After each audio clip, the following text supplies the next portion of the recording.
En el oscuro mundo de las prisiones, el poder no siempre es lo que parece. No podía decirles a mis compañeros de trabajo que no podía decírselo a nadie. Desde Richard Matt y David Sweat, que manipularon a la empleada de la prisión Joyce Mitchell para que les pasara herramientas para su espectacular fuga, hasta el líder de una banda de Baltimore, Tavon White, que controlaba todo un centro de detención y dejó embarazadas a 4 funcionarias. Estos casos ponen de manifiesto las graves vulnerabilidades de nuestros sistemas penitenciarios y las devastadoras consecuencias que se producen cuando la manipulación se une a la vulnerabilidad. Terry Banks y Lynette Barnett. Nuestro primer caso nos lleva de vuelta a 1999, al centro penitenciario Crossroads, en Missouri. Allí, el recluso Terry Banks orquestó una de las fugas carcelarias más descaradas de la década. Y no lo hizo solo. ¿Su cómplice? La guardia de prisiones Lynette Barnett, una mujer que había jurado hacer cumplir la ley, no infringirla. La relación entre Banks y Barnett se desarrolló gradualmente a lo largo de meses de sutil manipulación. Banks, que cumplía condena por robo a mano armada, tenía fama de ser un charlatán entre los reclusos y el personal.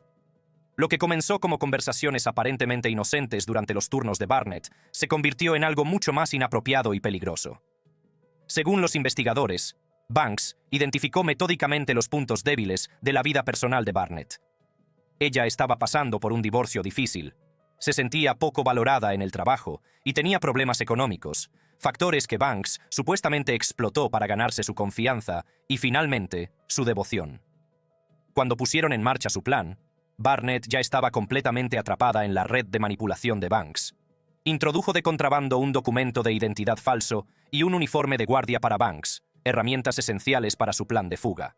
El día señalado, ayudó a crear una distracción que permitió a Banks escapar, disfrazado de compañero funcionario de prisiones. La búsqueda del convicto fugado y su cómplice se extendió por varios estados. Durante aproximadamente 2 meses, la pareja logró evadir la captura, viajando juntos, según se informa, por Missouri, Arkansas y, finalmente, Texas. Cuando las autoridades finalmente los atraparon en un pequeño pueblo de Texas, Barnett mostró signos de lo que algunos psicólogos podrían describir como una forma de síndrome de Estocolmo, ya que seguía aparentemente devota a Banks, a pesar de la destrucción de su carrera y su reputación. Las consecuencias legales fueron graves. Barnett fue acusada de complicidad en la fuga, de proporcionar una identificación falsa y de abuso de su cargo. Finalmente, fue condenada a 5 años de prisión, pasando en un instante de guardia a reclusa en el mismo sistema al que había servido. Banks, recapturado y devuelto a prisión, recibió una pena adicional por la fuga, pero en muchos sentidos ya había logrado una victoria significativa. Había conseguido manipular a alguien específicamente entrenado para resistirse a la manipulación, dando un vuelco completo a la dinámica de poder de la prisión. Quizás uno de los casos más infames de manipulación de reclusos es el de Randolph Deal y Bobby Parker. Randolph Deal no era el típico recluso. Escultor y artista condenado a cadena perpetua por asesinato, Deal había obtenido privilegios especiales en la prisión estatal de Granite, en Oklahoma, gracias a su talento artístico.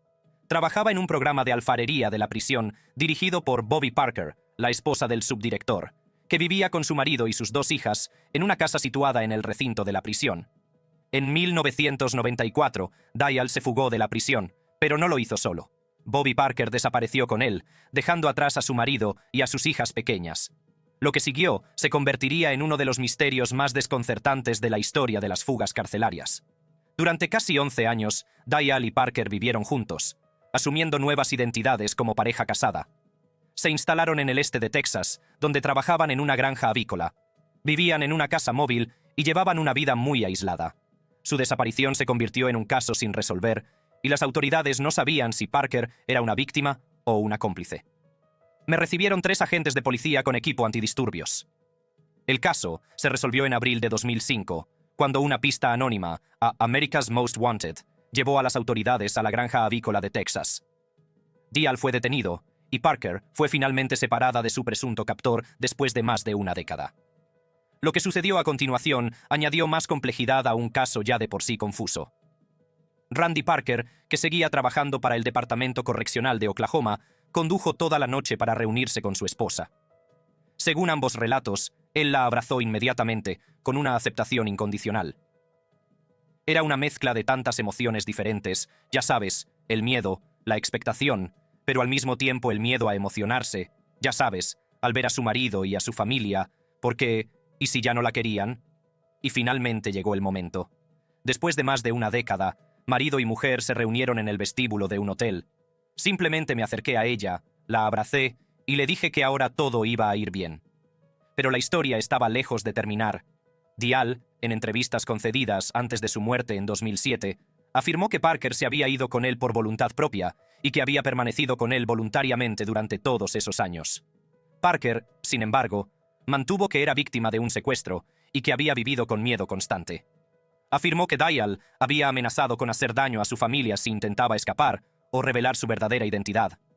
El caso se complicó aún más cuando los investigadores descubrieron tarjetas y cartas románticas que Dial y Parker se habían intercambiado durante el tiempo que pasaron juntos. Estas pruebas, junto con el testimonio de los vecinos, que no vieron indicios de que Parker estuviera retenida contra su voluntad, pusieron en duda su versión de los hechos. A pesar de regresar con su familia, la odisea de Parker no había terminado. Los fiscales de Oklahoma, que no estaban convencidos de sus afirmaciones de secuestro, la acusaron de ayudar a un preso a escapar. Tras un sensacional juicio que reabrió todas las preguntas sobre su relación con Dial, Parker fue declarada culpable en 2011 y condenada a 1 año de prisión. Cumplió 6 meses antes de ser puesta en libertad. Nuestro siguiente caso nos lleva al otro lado del Atlántico, a Liverpool, Inglaterra, donde 2 hermanos lograron seducir a la misma guardia de prisiones, lo que dio lugar a uno de los escándalos carcelarios más insólitos de la historia reciente del Reino Unido.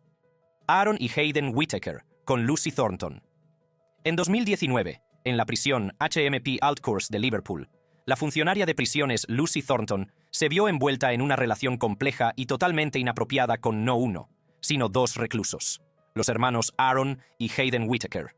Lo que hace que este caso sea especialmente notable es cómo la manipulación se extendió más allá de los muros de la prisión para afectar a la vida personal y financiera de Thornton. Según los documentos judiciales y las informaciones publicadas, la relación comenzó cuando Thornton fue destinada al ala donde estaba recluido Aaron Whittaker. Los investigadores descubrieron más tarde que Aaron cultivó metódicamente una relación con Thornton, presentándose inicialmente como alguien comprensivo con sus problemas personales antes de intensificar gradualmente la relación. La manipulación adquirió una nueva dimensión cuando se involucró Hayden, el hermano de Aaron, también recluido en el mismo centro. Al parecer, los hermanos coordinaron sus esfuerzos, manteniendo ambos relaciones inapropiadas con Thornton y aumentando gradualmente sus exigencias. Lo que comenzó como un coqueteo y conversaciones contrarias al reglamento, pronto se convirtió en el contrabando de artículos prohibidos en la prisión por parte de Thornton. Los informes indican que ella llevaba teléfonos móviles y otros artículos de contrabando para los hermanos. Artículos que tienen un enorme valor en el mercado negro de la prisión y que pueden permitir la continuación de actividades delictivas desde detrás de las rejas. Quizás, lo más preocupante fue cómo los hermanos Whittaker supuestamente explotaron económicamente a Thornton. Los documentos judiciales sugieren que la convencieron para que pagara una deuda por drogas que, según ellos, tenían con otros reclusos, utilizando efectivamente su salario para financiar sus obligaciones delictivas. El alcance de la manipulación quedó claro cuando las autoridades descubrieron que Thornton había quedado embarazada durante la relación. En agosto de 2020, dio a luz a un niño cuyo padre sería Aaron Whittaker, lo que la vinculaba de forma permanente al recluso al que se había encargado de supervisar profesionalmente. Cuando se descubrieron las relaciones inapropiadas, Thornton fue suspendida de inmediato y posteriormente despedida de su puesto.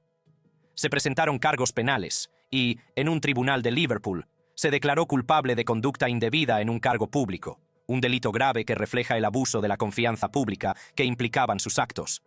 Las consecuencias legales fueron significativas. Thornton fue condenada a 10 meses de prisión, lo que la convirtió de funcionaria de prisiones en reclusa. Su caso era especialmente delicado, ya que podría ser encarcelada junto a mujeres a las que había vigilado anteriormente, lo que planteaba complejos problemas de seguridad para el sistema penitenciario. Para los hermanos Whittaker, la manipulación de Thornton supuso una importante victoria en la jerarquía social de la prisión, ya que mejoró su estatus entre los demás reclusos y les proporcionó contrabando y apoyo financiero externo. Se enfrentaban a cargos adicionales relacionados con la posesión de artículos prohibidos, pero ya estaban cumpliendo sus condenas originales. Pocos casos de manipulación de reclusos han recibido tanta atención de los medios de comunicación nacionales como la impactante relación entre Ronald Wilson y Nancy González. Este caso destaca no solo por la atrocidad de los crímenes originales de Wilson, sino también por el dramático embarazo que resultó de sus encuentros ilícitos. Ronald Wilson no era un recluso cualquiera. Se encontraba en el corredor de la muerte del Centro de Detención Metropolitano de Nueva York, condenado por el asesinato a sangre fría de 2 detectives encubiertos de la policía de Nueva York en Staten Island en 2003. Su crimen conmocionó a la ciudad. Los agentes, que intentaban comprar armas ilegales a Wilson, fueron tiroteados a quemarropa en su coche, y Wilson les disparó en la nuca cuando ya estaban heridos. A pesar de la notoriedad de su crimen y de su condena a muerte, la primera sentencia federal de muerte en Nueva York en más de 5 décadas, Wilson logró entablar una relación inapropiada con la funcionaria de prisiones Nancy González. Según los documentos judiciales, entre 2012 y 2013, González mantuvo relaciones sexuales con Wilson mientras se suponía que debía vigilarlo. En un inquietante giro del caso, González quedó embarazada como resultado de estos encuentros.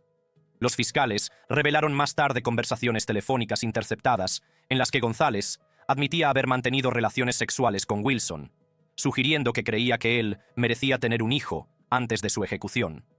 Tenían conversaciones grabadas, todo tipo de cosas diciendo que él merecía un bebé y toda esa locura. El caso se volvió aún más trágico cuando González dio a luz al hijo de Wilson en 2013, pero posteriormente perdió la custodia del niño debido a acusaciones de negligencia y a sus continuos problemas legales. Los informes indicaron que dio positivo en cocaína después del parto, lo que añadió problemas de abuso de sustancias a los complejos factores psicológicos del caso. Cuando se descubrió la relación, González fue despedida inmediatamente y se enfrentó a cargos penales. En el Tribunal Federal se declaró culpable de abuso sexual de una persona bajo custodia, reconociendo el desequilibrio de poder inherente que negaba legalmente cualquier posibilidad de consentimiento en su relación con Wilson. En la audiencia de sentencia, el equipo de defensa de González presentó pruebas de su turbulento pasado, incluyendo abusos sexuales durante la infancia y problemas de salud mental continuos, argumentando que estos factores la hacían vulnerable a la manipulación de Wilson. Sugirieron que Wilson la había elegido específicamente, consciente de sus vulnerabilidades y su inestabilidad emocional. El juez, aunque reconoció estos factores atenuantes, condenó a González a 1 año de prisión federal, haciendo hincapié en la grave violación de la confianza pública que suponían sus actos. La sentencia reflejó la complejidad del caso, reconociendo tanto la vulnerabilidad de González como la gravedad de su conducta profesional indebida. Para Wilson, la relación con González y el hijo que tuvieron no cambió su destino legal. Tras múltiples apelaciones y nuevos juicios en la fase de sentencia de su caso, su pena de muerte fue finalmente revocada en 2016 y convertida en cadena perpetua sin posibilidad de libertad condicional. Sigue encarcelado en un centro federal de máxima seguridad. Nuestro siguiente caso nos lleva de vuelta al Reino Unido, donde uno de los narcotraficantes más notorios de Gran Bretaña logró seducir a una veterana funcionaria de prisiones, lo que provocó un escándalo que sacudió el sistema penal británico. Curtis Warren y Stephanie Smith-White. Curtis Warren, a menudo apodado Cocky, no era un recluso cualquiera. Warren, que llegó a aparecer en la lista de personas más ricas del Sunday Times, con una fortuna estimada en 300 millones de libras esterlinas acumuladas gracias al tráfico internacional de drogas, era considerado una de las figuras más importantes del crimen organizado en Europa. Tras años fugado, finalmente fue capturado y condenado a 13 años de prisión por una importante operación de contrabando de cannabis. Debido a su notoriedad y a sus amplias conexiones criminales, Warren fue recluido en la prisión de alta seguridad HMP Frankland, de categoría A, en Durham, Inglaterra. Fue allí, en 2018, donde conoció a la funcionaria de prisiones Stephanie Smith-White, una guardia de 40 años con más de una década de experiencia en el sistema penitenciario. A pesar de la peligrosa reputación de Warren y de los estrictos protocolos de seguridad que lo rodeaban, Smith-White cayó bajo su influencia. Según los documentos judiciales, en el transcurso de aproximadamente 6 meses, desarrollaron una relación sexual que los investigadores describirían más tarde como íntima y con penetración. La pareja se reunía en la celda de Warren, donde Smith-White se colocaba deliberadamente para evitar ser grabada por las cámaras de seguridad. El alcance de la manipulación de Warren quedó claro cuando los investigadores descubrieron que Smith-White había realizado una reveladora modificación en su uniforme. Había cortado un agujero en la entrepierna de los pantalones que le había proporcionado la prisión para facilitar los encuentros sexuales durante sus turnos. Pero la relación iba más allá de la intimidad física. Las pruebas presentadas en el juicio demostraron que Warren había convencido a Smith White para que introdujera contrabando en la prisión, incluido un teléfono móvil que utilizaba para seguir dirigiendo sus operaciones delictivas desde la cárcel. También le pasaba información sobre el funcionamiento de la prisión y los protocolos de seguridad, lo que podía poner en peligro a sus compañeros. La profundidad del vínculo emocional de Smith White con Warren quedó al descubierto cuando los investigadores descubrieron que se había tatuado su nombre en el cuerpo junto a un símbolo de infinito. También había guardado un mechón de su pelo como recuerdo romántico y había negado repetidamente la relación cuando fue interrogada inicialmente por las autoridades penitenciarias. La relación finalmente salió a la luz en 2019, gracias a la información recopilada por los agentes anticorrupción de la prisión. Cuando registraron la celda de Warren, descubrieron un teléfono introducido de contrabando y comenzaron a investigar cómo había entrado en el centro de alta seguridad. Las pistas condujeron directamente a Smith White. Quizás lo más condenatorio fue el descubrimiento de más de 450 cartas de Smith White a Warren, guardadas por el recluso como posible medio de presión. Estas cartas, junto con los extensos registros telefónicos que mostraban cientos de llamadas y mensajes de texto entre la pareja en teléfonos introducidos de contrabando, proporcionaron pruebas irrefutables de su relación inapropiada. En febrero de 2020, Smith White se declaró culpable de conducta indebida en el ejercicio de un cargo público y fue condenada a 2 años de prisión. El juez del Tribunal Penal de Durham calificó sus acciones como un catastrófico abuso de confianza y destacó las graves consecuencias para la seguridad de su conducta indebida, dada la condición y las conexiones de Warren. Por su parte, Warren no se enfrentó a cargos adicionales, pero se le impusieron condiciones aún más restrictivas. El caso reveló importantes vulnerabilidades de seguridad en una de las prisiones más seguras de Gran Bretaña y dio lugar a un refuerzo de la investigación y la vigilancia de las interacciones del personal con los reclusos de alto perfil. Nuestro siguiente caso ilustra cómo incluso el personal penitenciario experimentado y sin antecedentes disciplinarios puede ser víctima de la manipulación de reclusos carismáticos y con mentalidad estratégica. Richard Matt, David Sweat y Joyce Mitchell. La fuga carcelaria de 2015 de la prisión Clinton Correctional Facility en Dannemora, Nueva York, cautivó a la nación y se convirtió en tema de libros, documentales e incluso una serie de televisión aclamada por la crítica. En el centro de esta dramática fuga se encontraba la empleada de la prisión Joyce Mitchell, cuya manipulación por parte de los reclusos Richard Matt y David Sweat dio lugar a una de las fugas más infames de la historia de Estados Unidos. Richard Matt, de 49 años, y David Sweat, de 35, cumplían largas condenas por asesinato. Matt había sido condenado por torturar, matar y descuartizar a su antiguo jefe, mientras que Sweat cumplía cadena perpetua sin posibilidad de libertad condicional por el asesinato de un ayudante del sheriff. A pesar de sus peligrosos antecedentes, ambos hombres fueron recluidos en el bloque de honor de la prisión por buen comportamiento, lo que les daba una libertad de movimiento relativamente mayor dentro del centro de máxima seguridad. Joyce Mitchell, entonces de 51 años, trabajaba como supervisora en la sastrería de la prisión, donde Matt y Sweat habían sido asignados. Según todos los testimonios, Mitchell había sido una empleada fiable durante varios años, antes de verse envuelta en la trama de los 2 reclusos. Estaba casada con otro empleado de la prisión, Lyle Mitchell, y tenía hijos adultos. Según el testimonio del tribunal y sus propias confesiones posteriores, la manipulación comenzó gradualmente.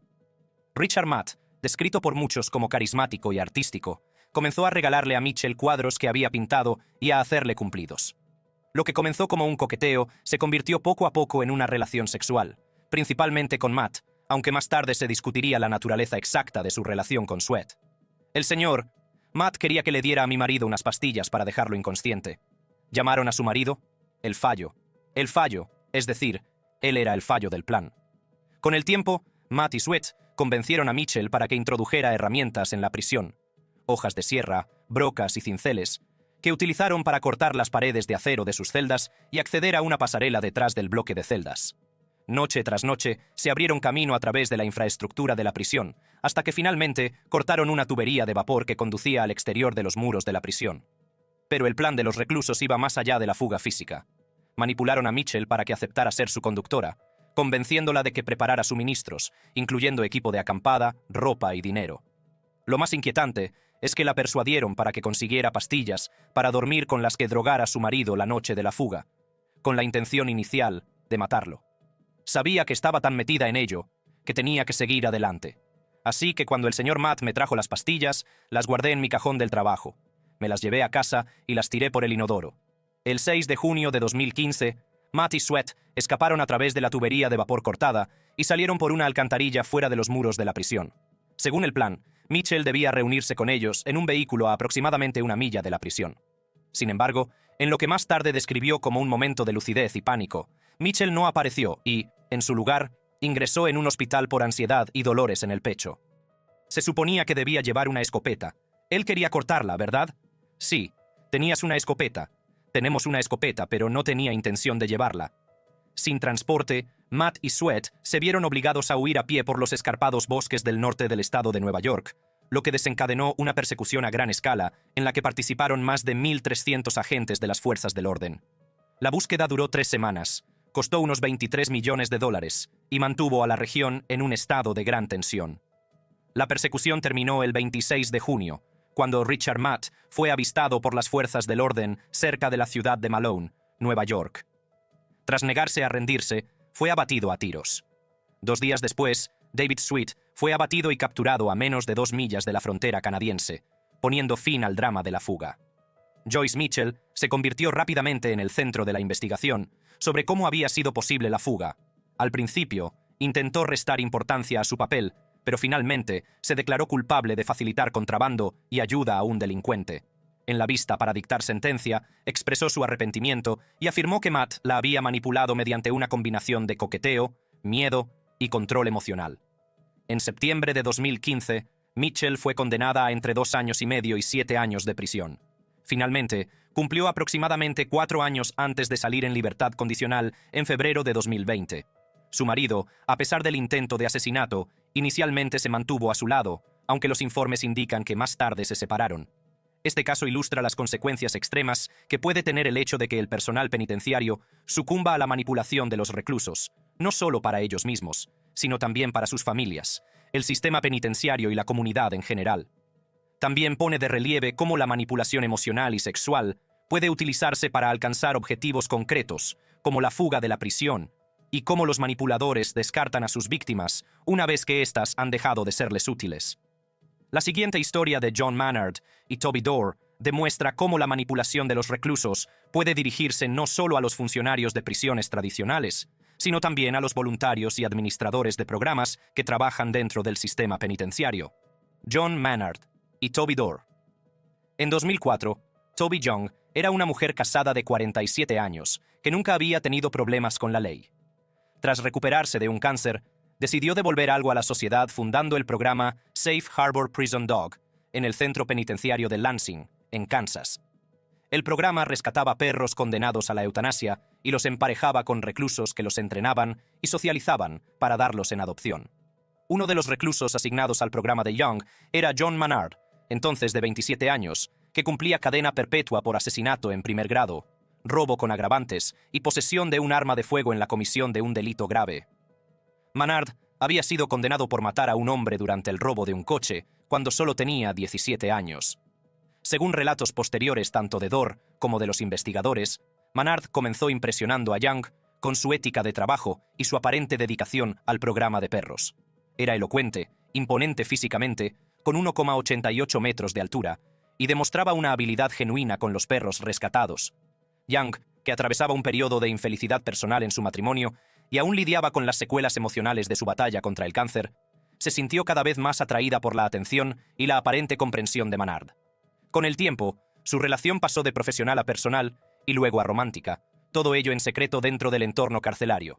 Maynard, que disponía de mucho tiempo para planear y pensar, comenzó a sugerir la posibilidad de fugarse, supuestamente convenciendo a Young de que había sido condenado injustamente y merecía una segunda oportunidad en la vida.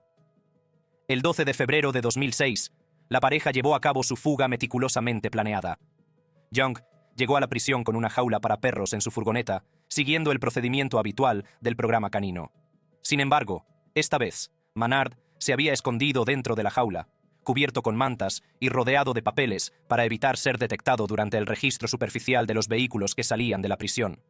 Una vez fuera de la prisión, Young condujo a Manard hasta una cabaña alquilada en la zona rural de Tennessee, a unos 650 kilómetros de distancia. Lo habían preparado todo minuciosamente. Young había retirado miles de dólares de sus cuentas personales y había comprado una camioneta pick-up usada con un nombre falso para su nueva vida juntos. Durante casi 2 semanas, vivieron como una pareja en la cabaña aislada, con Manard luciendo una nueva apariencia. Se había dejado crecer un poco el pelo rapado de la cárcel y se lo había teñido de rubio. Young describió más tarde este periodo como una fantasía, alejado de la realidad de lo que habían hecho y de las consecuencias a las que se enfrentarían. La fantasía llegó a su fin abruptamente el 24 de febrero de 2006, cuando los Marshals estadounidenses los localizaron en la cabaña. Tras una breve persecución en coche que alcanzó velocidades de 160 km por hora, fueron detenidos. Young no opuso resistencia, mientras que, según se informa, Manard dijo a los agentes que los detuvieron: «No le hagan daño, lo hizo por mí». Las consecuencias legales fueron severas, pero notablemente diferentes para cada participante. Manard, que ya cumplía cadena perpetua, recibió 10 años adicionales por la fuga. Young, sin antecedentes penales, se declaró culpable de complicidad en la fuga y fue condenada a 27 meses de prisión federal. Durante su encarcelamiento, el marido de Young se divorció de ella y perdió el contacto con gran parte de su familia. Tras su liberación, cambió su nombre por el de Toby Dorr, en busca de un nuevo comienzo, al tiempo que se convirtió en defensora de la reforma penitenciaria y habló abiertamente sobre cómo había sido manipulada. En entrevistas posteriores y en unas memorias publicadas años más tarde, Dorr describió cómo Manard había identificado y explotado sistemáticamente sus vulnerabilidades, su matrimonio infeliz, su estado emocional tras el cáncer y su deseo de ayudar a los demás. Calificó su relación con Manard como control coercitivo, aunque reconoció su propia responsabilidad por las decisiones que tomó.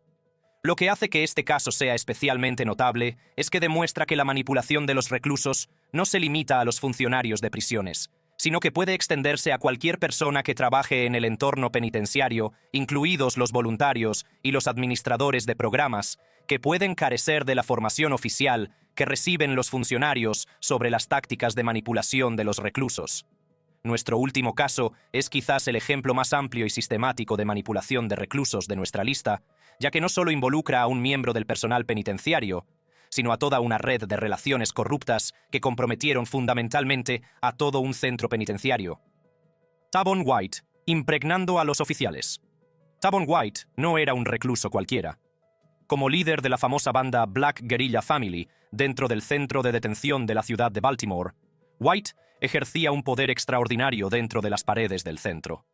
Lo que hace que este caso sea especialmente impactante no es solo un caso de seducción y manipulación, sino la capacidad de White para corromper a varias funcionarias de prisiones al mismo tiempo, convirtiendo la prisión en lo que los investigadores describirían más tarde como una organización criminal dirigida por los reclusos. Entre 2009 y 2013, White supuestamente sedujo y mantuvo relaciones sexuales con al menos 4 funcionarias de prisiones del centro. En una asombrosa demostración de su influencia, dejó embarazadas a las 4, algunas de las cuales tuvieron varios hijos suyos. Estas relaciones no fueron encuentros casuales, sino enredos continuos en los que las funcionarias se convirtieron en participantes activas de la red criminal de White. En una llamada telefónica intervenida, que más tarde se haría famosa en los tribunales, White se jactaba: «Esta es mi cárcel. Lo digo en serio. Yo tomo todas las decisiones finales en esta cárcel, y nada se me escapa. Todo llega a mí». El alcance de las operaciones de White dentro del centro de detención era asombroso. Los documentos judiciales revelaron que los agentes corruptos introducían de contrabando teléfonos móviles, drogas y tabaco en las instalaciones, que White y los miembros de su banda vendían luego a otros reclusos a precios enormemente inflados. Los fiscales estimaron que esta operación ilegal generaba más de $16,000 de ingresos mensuales. Las relaciones entre White y los agentes iban mucho más allá del contrabando. Algunas de las funcionarias implicadas se tatuaron su nombre en el cuerpo. Algunas utilizaban sus vehículos personales para transportar a miembros de la banda y contrabando. Otras utilizaban su cargo para ayudar a los miembros de la banda a evitar registros o recibir un trato preferencial dentro del centro. Quizás lo más inquietante es que los funcionarios implicados no eran empleados subalternos, sino supervisores y veteranos con años de experiencia. Algunos tenían un historial disciplinario impecable antes de caer bajo la influencia de White, lo que demuestra cómo incluso los profesionales más experimentados pueden ser vulnerables a la manipulación sistemática. El escándalo estalló en abril de 2013, cuando las autoridades federales hicieron pública una amplia acusación contra 25 personas, entre ellas 13 funcionarias de prisiones, Taban White y otros miembros de la BGF. La acusación detallaba una organización criminal que operaba con una transparencia impactante dentro de un centro financiado con fondos públicos y destinado a ser seguro. Ante las abrumadoras pruebas en su contra, White acabó declarándose culpable de los cargos de conspiración para cometer extorsión y accedió a cooperar con la fiscalía. Su testimonio ayudó a conseguir la condena de numerosos cómplices. En 2014 fue condenado a 12 años de prisión federal, que cumplirá en un centro alejado de Baltimore. Para los funcionarios implicados, las consecuencias legales variaron en función de su nivel de participación, pero muchos recibieron condenas de varios años de prisión. Más allá de las sanciones penales, perdieron sus carreras, su reputación profesional y, en algunos casos, la custodia de sus hijos. El escándalo del centro de detención de la ciudad de Baltimore acabó siendo tan sonado que las autoridades estatales tomaron la medida extraordinaria de cerrar por completo en 2015 este centro de 159 años de antigüedad, reconociendo que su infraestructura y su cultura estaban demasiado comprometidas para poder reformarse de manera eficaz. ¿Cuál de estas historias te ha sorprendido más? Comparte tu opinión en los comentarios y haz clic en las tarjetas de la pantalla para leer más historias.